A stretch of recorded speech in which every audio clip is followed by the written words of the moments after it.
สาธารณรัฐประชาธิปไตยประชาชนลาวมันยืนพรรคประชาชนปฏิวัติลาวที่มีเกียรติสง่ามันยืนประธานไกรสอนพรหมวิหารผู้นำที่แสนหักยืนยงในภารกิจปฏิวัติและอยู่ในดวงใจของพวกเราตลอดไปนำใจวันที่2 ธันวามันยืนขอขอบใจ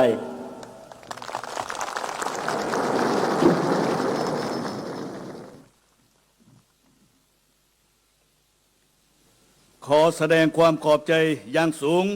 มายังสหายทองรุนศรีสุริตเลขาธิการใหญ่คณะบริหารงานศูนย์กลางพรรคประชาชนปฏิวัติลาวประธานประเทศแห่งสาธารณรัฐประชาธิปไตยประชาชนลาว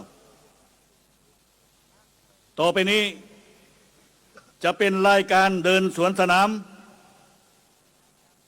ข้าพเจ้าขอมอบหน้าที่ให้คณะรับผิดชอบบัญชาการสวนสนามดำเนินรายการต่อไปขอขอบใจ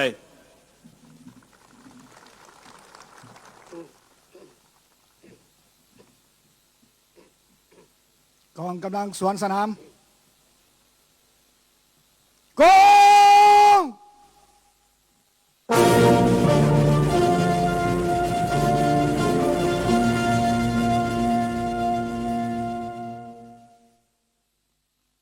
วันท่าวุฒ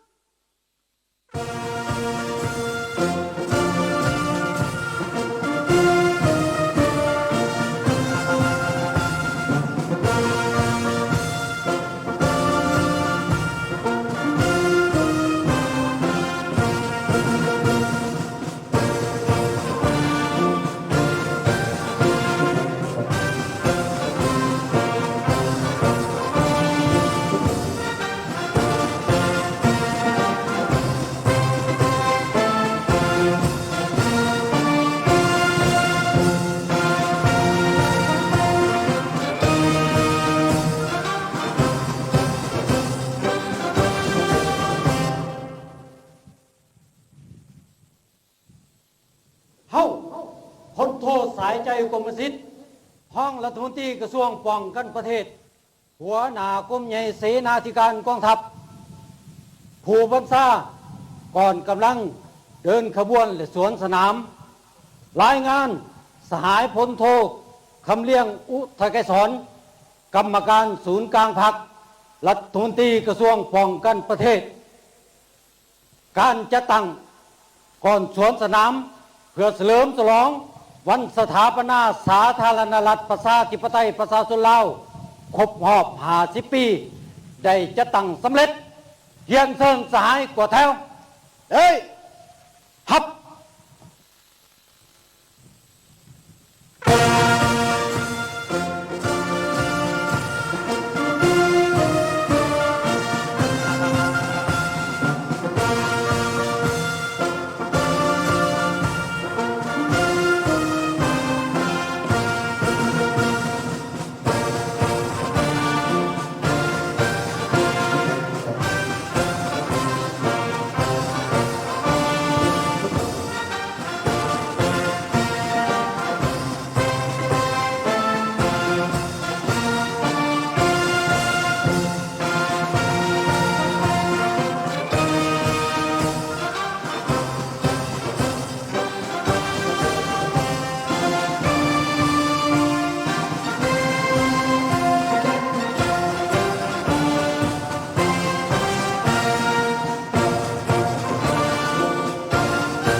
ดาทหาย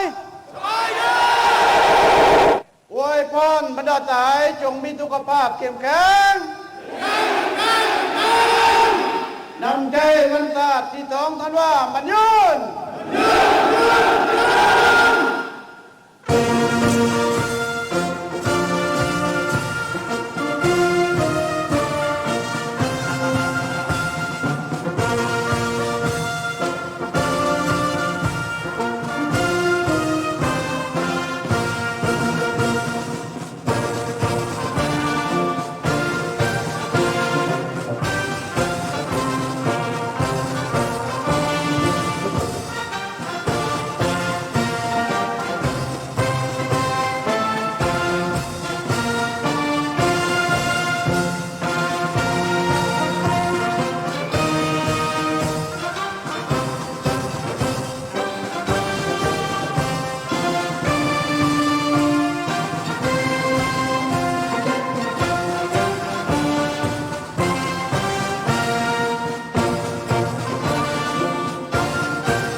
สบายดีบรรดาทหาย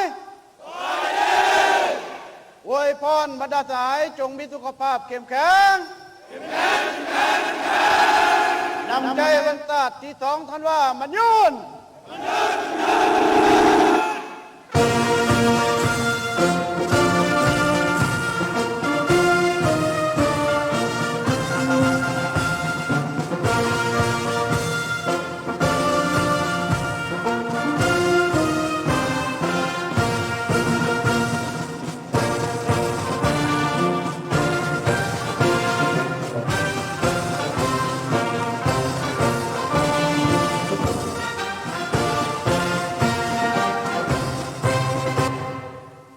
สบายดีบรรดาทหายอวยพรบรรดาทหายจงมีสุขภาพเข้มแข็งนำใจวันศาสตร์ที่สองท่านว่ามันยืน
สบายดีบรรดาทหายอวยพรบรรดาทหายจงมีสุขภาพเข้มแข็งนำใจวันศาสตร์ที่สองท่านว่ามันยืน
ทไกรสอน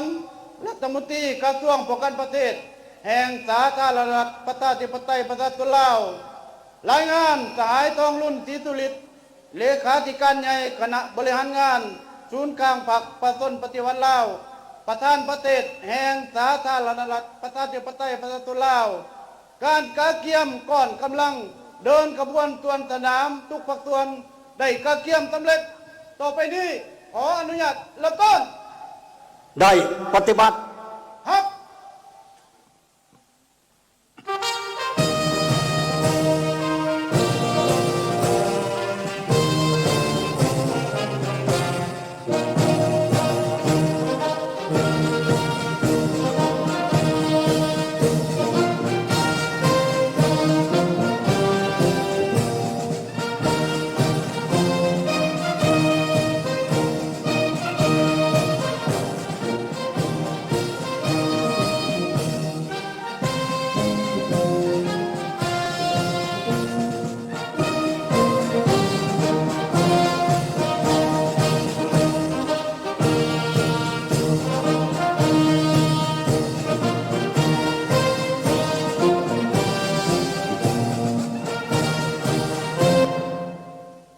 เรียบวุฒ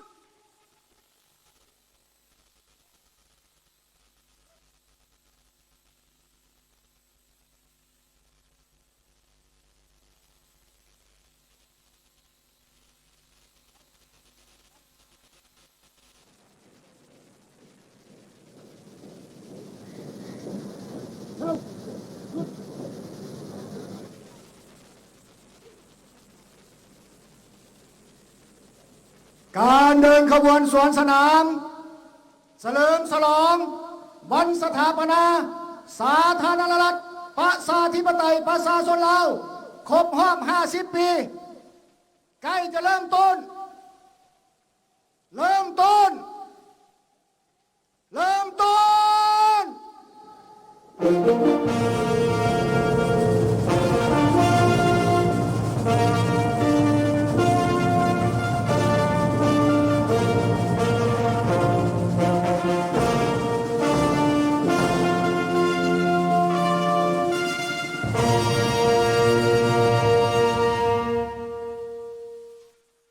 กอง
จ้าท่านผู้ชมที่หักแพงปัจจุบันนี้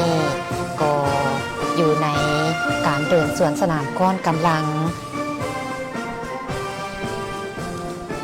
จู้ทุ่งซาดทุ่งผักแมนก้อนกำลังทุ่งซาดทุ่งผักประชาชนปฏิบัติลาว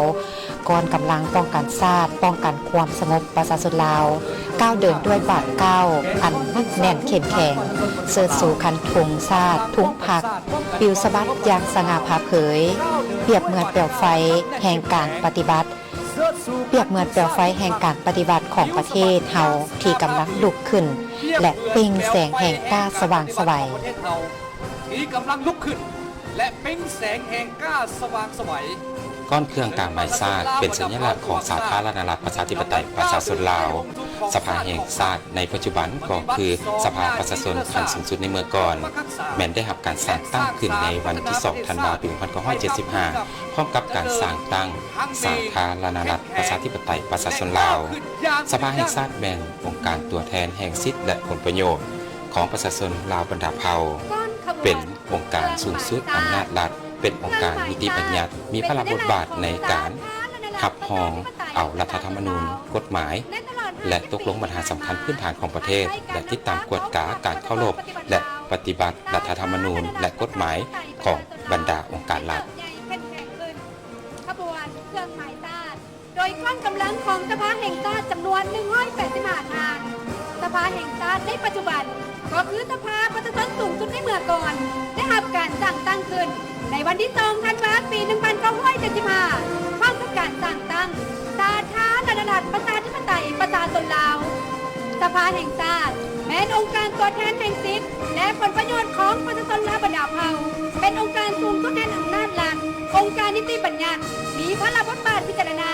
หักห้องเอารัฐธรรมนูญและกฎหมายตกลงปัญหาสำคัญพื้นฐานของชาติและติดตามกฎการเคารพและปฏิบัติรัฐธรรมนูญและกฎหมายตลอด50 ปีสภาแห่งชาติได้ประกอบส่วนเข้าในการเพิ่มทวีความสามัคคีเป็นผู้แทนของปวงชนลาวทั้งชาติสร้างรัฐประชาธิปไตยประชาชนเป็นรัฐที่ปกครองด้วยกฎหมายของประชาชนโดยประชาชนและเพื่อผลประโยชน์ของประชาชน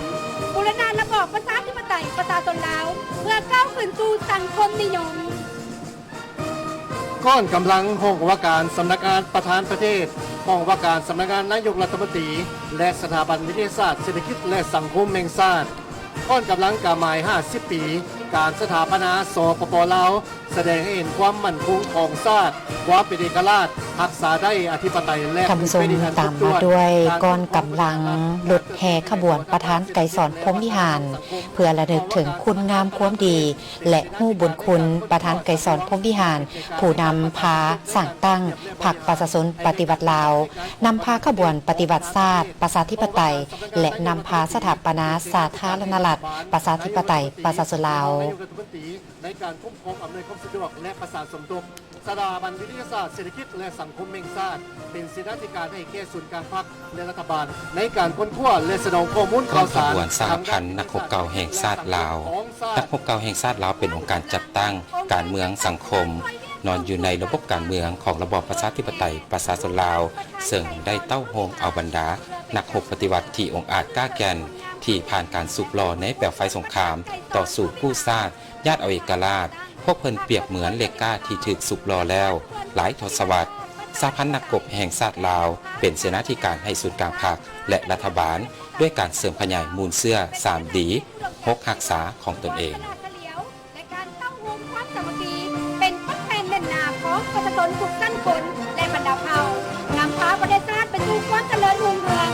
นำขบวนแห่โดยก้อนกำลังจากห้องว่าการศูนย์กลางพรรคคณะจะตั้งศูนย์กลางพรรคสถาบันการเมืองและการปกครองแห่งชาติจำเป็นตัวแทนในแก่6องค์การจะตั้งคณะช่วยเวียนของศูนย์กลางพรรคตลอดระยะ50 ปีแห่งการทำให้ศูนย์กลางพรรคองค์การจะตั้งคณะช่วยเวียนของศูนย์กลางพรรคได้เสริมขยายมูลเสื้ออันดีงามประธานไกรสอนพรหมวิหารยืนยงในภารกิจปฏิบัติของพรรคเขาตลอดไป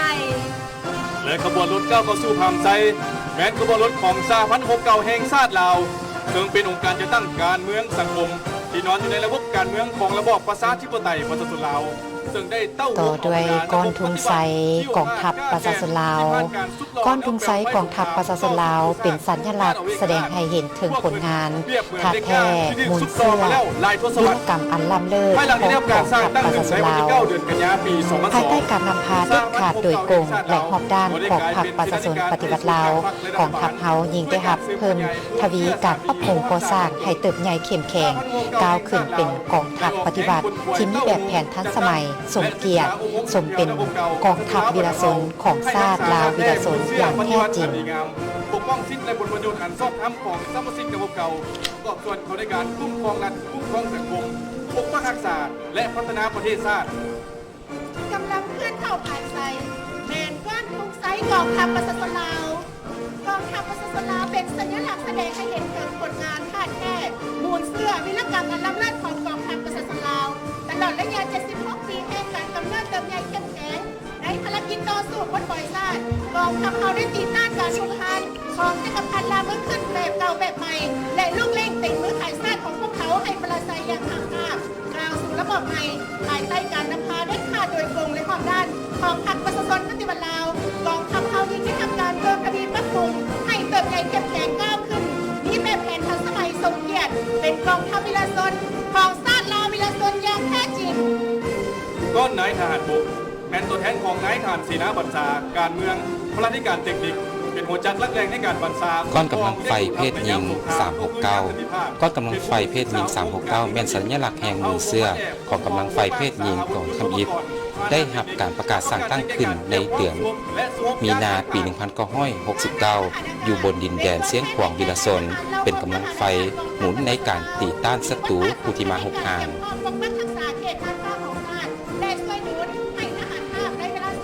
ต่อโดยกองทหารทหารหาบแมนกำลังสู่หบประจันบานกับศัตรูในทุกกรณีทุกรูปแบบของการสู่หบโดยยุทธวิธีสู่หบประสานเราและสู่หบเอกราชทางในระยะสงครามต่อสู้ปลดปล่อยชาติก็คือระยะปกปักรักษาและพัฒนาประเทศชาติในยามสงครามเป็นอีกแล้วย่ำใดก็ได้เคียงบาเคียงไหลกับเพศชายประกอบส่วนเป็นทหารลาดกองร้อนและเลี้ยงขนส่งเส้นแบ่งอาหารอาวุธลูกกระสุนออกสู่แนวหน้ากองกำลังไฟเพศหญิงได้สร้างวิรกรรมมันลำเลิศให้แก่ประเทศชาติปี 1960 มีหน้าที่เคลื่อนไหวสู่หบปิดลับลอยตีบันทอนกำลังของศัตรูสร้างเงื่อนไขให้เราหบอื่นๆบุกตีศัตรู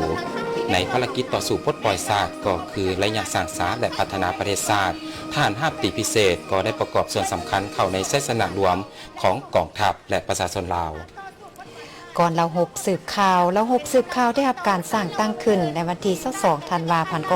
1945 มีหน้าที่รับประกันความมั่นคงของชาติเป็นหูเป็นตาชิดปิดลับแทรกซึมเข้าในทุกขงเขตเวียกงานมีใบพริบปฏิสร้างซอกคนเก็บกรรมข้อมูลข่าวสารแผนการเคลื่อนไหวและเหลี่ยมกลอุบายม่างเพทำลายฝ่ายกงกันข้ามต่อระบบใหม่ของพวกเขาวองไวรายงานขันถึงแก้ไขเหตุการณ์ที่จะเกิดขึ้นให้ทันเวลาก้อนกำลังทหารสายแดนได้รับการสร้างตั้งขึ้นในวันที่22 ตุลาปี 1912 มีพระบทบาทหน้าที่ปกปักรักษาสายแดนพัวพันกับกำลังป้องกันสายแดนของบรรดาประเทศที่ใกล้เคียงปฏิบัติสนธิสัญญาและข้อตกลงต่างๆเกี่ยวกับปัญหาสายแดนเป็นกำลังจ้างทาอยู่ป้อมด้านหน้าเพื่อปกปักรักษาประเทศชาติตามมาด้วยก้อนทหารอากาศหญิงแมนก้อนตัวแทนให้แก่เอื้อน้อง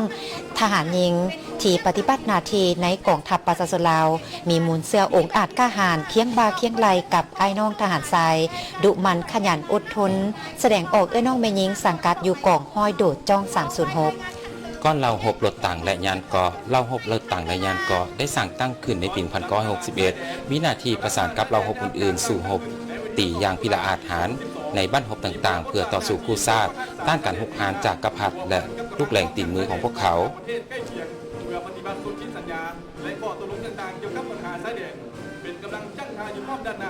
เราหบรถถังยานเกาะได้สร้างผลงานและวีรกรรมอันล้ำเลิศในภารกิจต่อสู้ปลดปล่อยชาติก็คือระยะปกปักรักษาและพัฒนาประเทศชาติ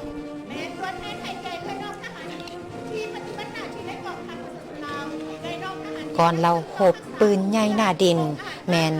ก้อนกำลังที่ในละแม่นระยะแห่งการต่อสู้กู้ชาติประกอบส่วนสำคัญเข้าในไสสนะอันใหญ่หลวงของกองทัพและประชาชนเฮาเหล่าปืนใหญ่หน้าดินนับมือนับได้รับการปรับปรุงทั้งปริมาณและคุณภาพท่านผู้ชมที่เคารพอยู่น่านฟ้าของสวนสนามในวันนี้ก็สังเกตเห็นมีการแสดงยนต์ที่นำเสนอทุงชาติทุงผักกา50 ปีพร้อมด้วยคำขวัญวันชาติที่2 ธันวาคมมันยืน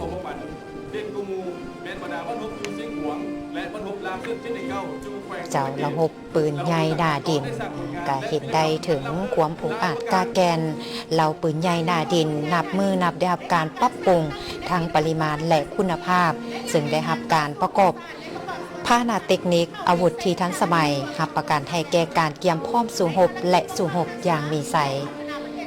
เป็นการแสดงให้มวลชนได้เห็นถึง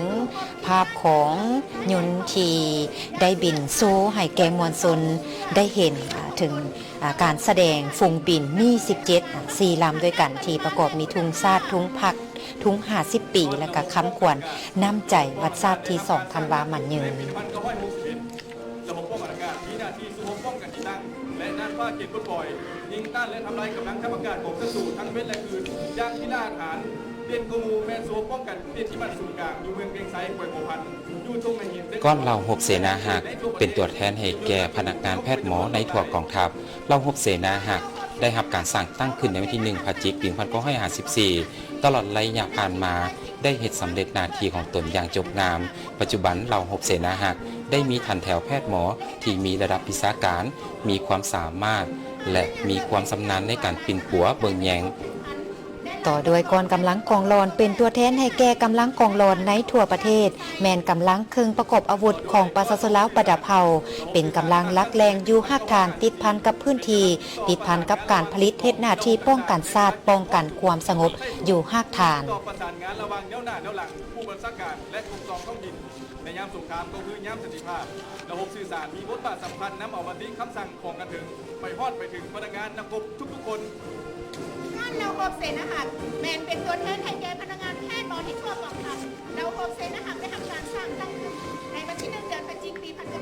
1954ตลอดระยะผ่านมาได้เห็นสำเร็จหน้าที่ของตนอย่างจงงามจะอยู่ในวันครบวันปีใดก่อนวันจะมีการประกอบส่วนของแพทย์หมอเบิ่งแย้งปิดกวดผู้บาดเจ็บและผู้เสียสละรักษาจรรยาบรรณของแพทย์ปฏิบัติปัจจุบันเราหกเสนาหักได้มีทันแถวก้อนน้องน้อยโรงเรียนวัฒนธรรมชนเผ่ากองทัพซึ่งโรงเรียนวัฒนธรรมชนเผ่ากองทัพได้รับการสร้างตั้งขึ้นในวันที่24 มิถุนายน ปี 2022มีบทบาทค้นคว้าโครงการหลักสูตรและจัดตั้งการเรียนการสอนชั้นมัธยมสมบูรณ์โดยได้คัดเลือกเอาน้องน้อยบรรดาเผ่าจากท้องถิ่นต่างๆในทั่วประเทศเข้าศึกษาหำเรียนก่อสร้างในอนาคตน้องน้อยเหล่านี้จะกลายเป็นกำลังสืบทอดภารกิจปกปักรักษาและสร้างสรรค์พัฒนาประเทศชาติเป็นกำลังรักแรงของบ้านป้อมมันคบและกูบ้านจากการแสดงอยู่ถึงท้องฟ้าเพื่อให้มวลชนได้เห็นมี4 ลำที่เชิญทุงชาติทุงผักทุง50 ปีและกับแพนคำขวัญน้ำใจที่2 ธันวาคมมันยืนต่อด้วยกองกำลังป้องกันความสงบแมนแสดงถึงการเติบใหญ่เข้มแข็งในเวียกงานป้องกันความสงบทางด้านการเมืองป้องกันสกัดกั้นและทับมางเลเหลี่ยมคุณอุบายการเคลื่อนไหวของบรรดาอิทธิกำลังปรปักษ์กลุ่มขุนบดีการนำขันสูงก่อต่างปืนปิติซุ้มเซินให้แก่การเดินสวนสนามในครั้งนี้โดยได้คัดเลือกเอาน้องน้อยบรรดาเผ่าจากท้องถิ่นต่างๆในทั่วประเทศเข้ามาเรียนก่อสร้างในอนาคตน้องน้อยเหล่านี้จะกลายเป็นกำลังสืบทอดภารกิจปกป้องรักษาและพัฒนาประเทศชาติอันแสนรักของพวกเขา